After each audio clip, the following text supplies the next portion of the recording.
दोस्तों, आपकी स्क्रीन पर है यूरोप का मैप। यहां पर आप देख सकते हैं स्वीडन, रशिया नजर आ रहा है, फ्रांस, यूके, बहुत सारे देश हैं। और थोड़ा अगर हम नीचे देखें तो हमें टर्की भी नजर आता है। तो let's talk about Turkey a little bit.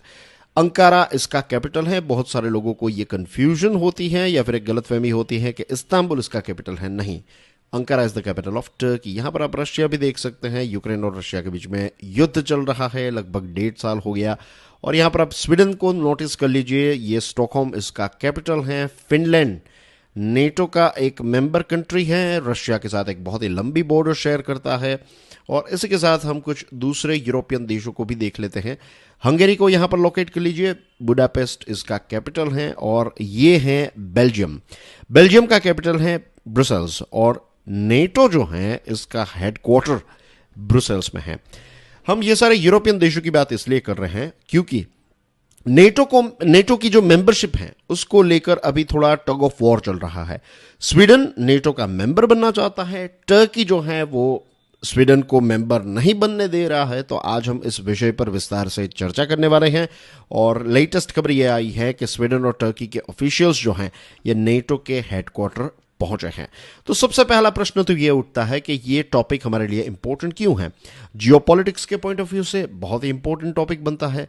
फिर जो सिलेबस है आपका, उसका एक स्पेसिफिक पार्ट है कि इंपॉर्टेंट ग्लोबल ग्रुप्स, तो उनके बारे में आपको पता होना चाहिए। तो नेटो के बारे में पता होना चाहिए, नेटो की अपडेट्स, ये सारी चीजें आपको पता होनी चाहिए। एंड ऑफ कोर्स ये जो विषय है ये डायरेक्टली इनडायरेक्टली रशिया यूक्रेन के कॉन्फ्लिक्ट के साथ भी जुड़ा हुआ है।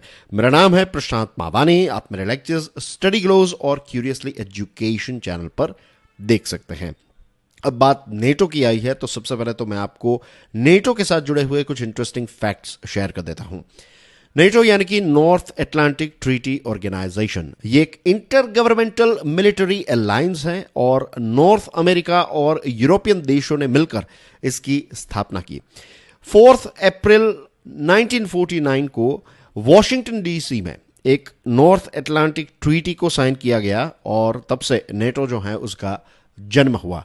बेसिकली नेटो जो है उसको इसलिए बनाया गया क्योंकि कोल्ड वॉर जो शीत युद्ध चल रहा था यूएसए और यूएसएसआर के बीच में, तो ये डर था कि ये सोवियत एग्रेशन जो है, ये यूएसएसआर जो है वो दूसरे देशों को धमकाएगा, उस पर युद्ध करेगा, उन पर कब्जा कर लेगा।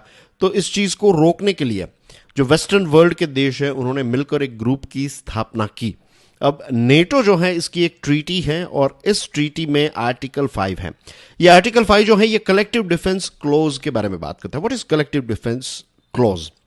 इसका मतलब यह है कि अगर आप किसी एक नेटो मेंबर पर अटैक करेंगे तो आर्टिकल 5 के मुताबिक इस अटैक को पूरे नेटो पर या फिर जितने भी नेटो के मेंबर कंट्रीज हैं उन पर आपने अटैक किया है ऐसा माना जाएगा। और फिर ये सारे देश जो हैं वो मिलकर उस पर्टिकुलर अटैकर पर अटैक करेंगे। तो ये एक सबसे इंपॉर्टेंट क्लोज है नेटो का। रही बात नेटो के डिसीजन मेकिंग की, तो नेटो जो है ये कंसेंसस बेस्ड डिसीजन मेकिंग पर काम करता है। इसका मतलब यह है कि जितने भी टोटल मेंबर्स हैं नेटो के, टोटल 31 मेंबर्स हैं, तो अगर किसी देश को एंट्री देनी है, अगर कोई नया मेंबर बनाना है, तो सारे के सारे देश जो हैं उनका यस कहना बहुत ही जरूरी है। अगर एक भी देश नो कहेगा तो फिर उस नए देश की एंट्री जो है वो नहीं हो सकती। तो this is called principle of consensus based decision making. अब जैसे मैंने आपको बताया कि नेटो के आज जुलाई 2023 की बात करें तो 31 मेंबर कंट्रीज हैं और जो लेटेस्ट देश नेटो का मेंबर बना उसका नाम क्या है बताइए कमेंट सेक्शन में। इसका आंसर जो है वो मैं आपको चलिए इसी वीडियो में दे दूंगा, ठीक है? तो आप सोचिए और अगर आपको पता है तो कमेंट सेक्शन में अभी इसको पोस्ट करके बताइए कि 31st मेंबर, जो लेटेस्ट मेंबर नेटो का बना, वो कौन सा देश है। नाउ डियर फ्रेंड्स, नेटो के बारे में आपको बेसिक इंफॉर्मेशन मिल गई। अब देखते हैं कि ये जो लेटेस्ट खबर है वो क्या है। तो स्वीडन के और टर्की के सीनियर ऑफिशियल्स जो हैं वो नेटो के हेडक्वार्टर में पहुंचने वाले हैं। और यहां पर डिस्कशन इस बात की है क्योंकि जो टर्की के प्रेसिडेंट हैं रेसेप तय्यप एर्दोआन, तो उन्होंने स्वीडन की एंट्री को लेकर अपने कुछ ऑब्जेक्शंस दिए हैं। उन्होंने कहा है कि स्वीडन की एंट्री जो है वो नेटो में नहीं होनी चाहिए। अब ऑफिशियल्स जो हैं, नेटो के ऑफिशियल्स, वो चाहते हैं कि ये डेडलॉक जो हो चुका है, तो कैसे भी करके बातचीत करके डिस्कशन करके ये डेडलॉक जो है इसको तोड़ा जाए और स्वीडन जो है उसकी एंट्री नेटो में हो जाए। जेंस स्टोल्टनबर्ग, आपकी स्क्रीन पर जो ये व्यक्ति हैं, ये नेटो के सेक्रेटरी जनरल हैं और टर्की और स्वीडन के जो ऑफिशियल्स नेटो के हेडक्वार्टर में पहुंचे हैं। तो ये जो मीटिंग है, इस मीटिंग को हेड करेंगे जेंस स्टोल्टनबर्ग और स्वीडन और टर्की के फॉरेन मिनिस्टर्स, इंटेलिजेंस डिपार्टमेंट के चीफ्स, नेशनल सिक्योरिटी एडवाइजर्स जो हैं वो वहां पर पहुंचे हैं और इस बात की डिस्कशन करना चाहते हैं। स्वीडन कहना चाहता है कि देखिए हमें एंट्री दीजिए और टर्की कह रहा है कि नहीं, आप कुछ टर्म्स एंड कंडीशंस को फॉलो कीजिए, उसके बाद हम आपको एंट्री देंगे। विल टॉक अबाउट कि टर्की को स्वीडन से क्या प्रॉब्लम है।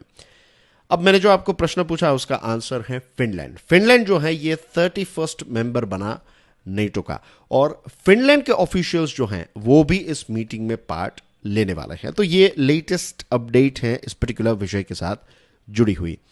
अब स्वीडन और फिनलैंड जो हैं ये नेटो को क्यों ज्वाइन करना चाहता है? वैसे फिनलैंड ने तो ज्वाइन कर लिया है, स्वीडन क्यों चाहता है कि वो नेटो को ज्वाइन करे? एक लंबे समय से अगर आप स्वीडन और फिनलैंड का इतिहास देखेंगे तो उन्होंने मिलिट्री नॉन अलाइनमेंट को फॉलो किया है। मतलब यह है कि ना तो वो यूएसए की तरफ थे, ना तो वो यूएसएसआर या फिर रशिया की तरफ थे, राइट? वो अपने आप में न्यूट्रल रहना चाहते थे। लेकिन लास्ट ईयर जैसे रशिया ने यूक्रेन पर अटैक कर दिया, तो इस चीज़ की वजह से फिनलैंड और स्वीडन जो है वो काफ़ी डर गए। एज यू नो, मैंने अभी आपको मैप में दिखाया कि फिनलैंड जो है एक बहुत ही लंबी बॉर्डर रशिया के साथ शेयर करता है और स्वीडन का भी ये डर है कि फ्यूचर में रशिया जो है वो हमारे ऊपर भी अटैक कर देगा। तो अगर हमें नेटो का प्रोटेक्शन मिल जाए, नेटो की जो छत्र छाया है उसके नीचे अगर हम आ जाए, तो फिर रशिया हम पर कभी अटैक नहीं करेगा। तो दोनों देशों ने एप्लीकेशन दी, फिनलैंड का सिलेक्शन हो गया, फिनलैंड की एंट्री हो गई, स्वीडन की एंट्री जो है वो अभी बाकी है। लेकिन लास्ट वेडनेसडे एक बहुत ही इंटरेस्टिंग चीज हुई।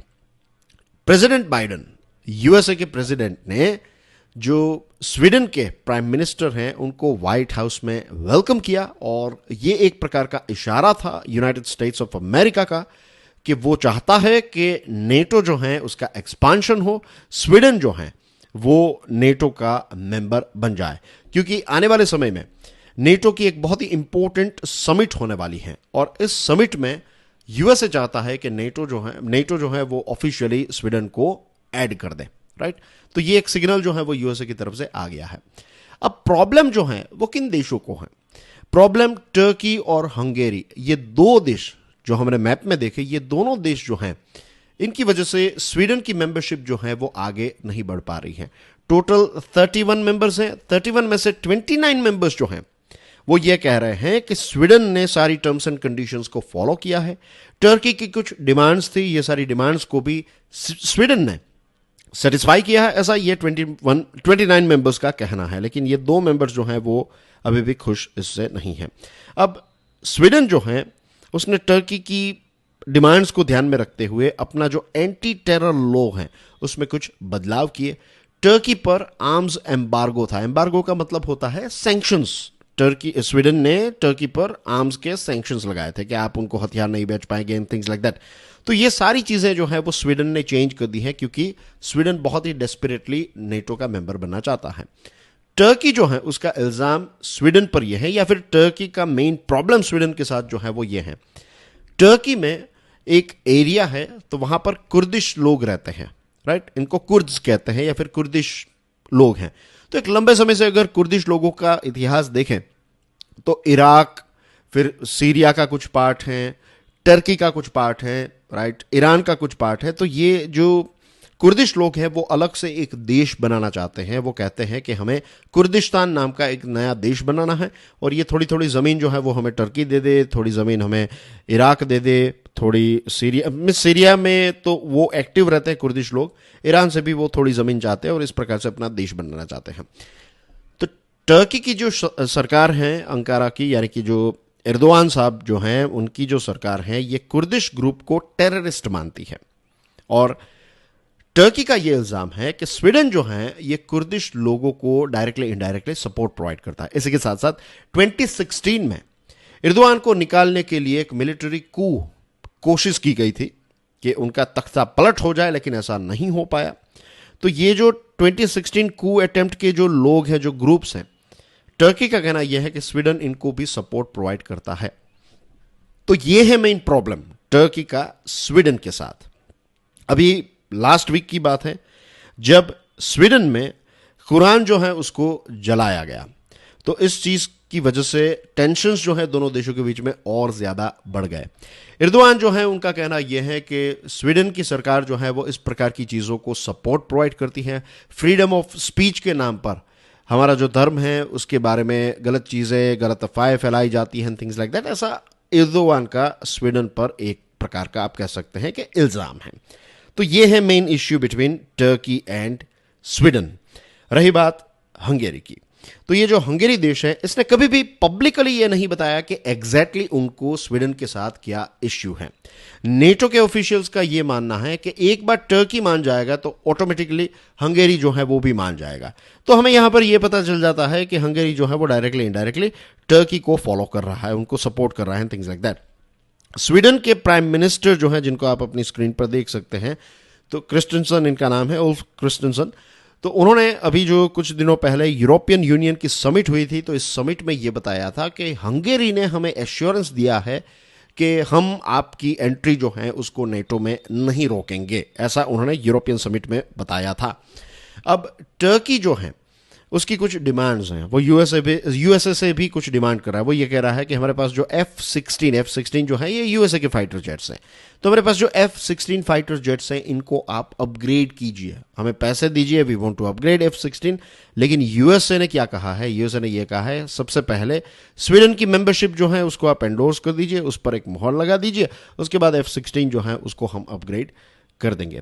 तो नेटो की एक बहुत ही इंपॉर्टेंट समिट लिथुएनिया नाम का जो देश है यूरोप का, तो यहां पर 11th और 12th जून को होने वाली है। और नेटो के मेंबर्स, नेटो के ऑफिशियल्स की यही आशा है कि इस समिट में स्वीडन जो है उसको ऑफिशियली नेटो की मेंबरशिप मिल जाएगी।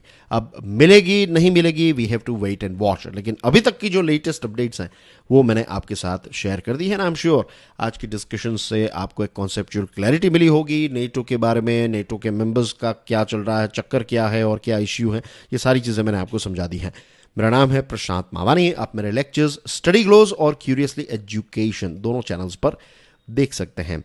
आई am so glad that you are enjoying my lectures. आप मेरे लेक्चर्स से बहुत सारी चीज़ें सीख रहे हैं। So I must mention thank you very very much for your love and support. God bless you all. Keep studying, right? And make sure कि आप अपनी studies को enjoy करें. That is the most important part.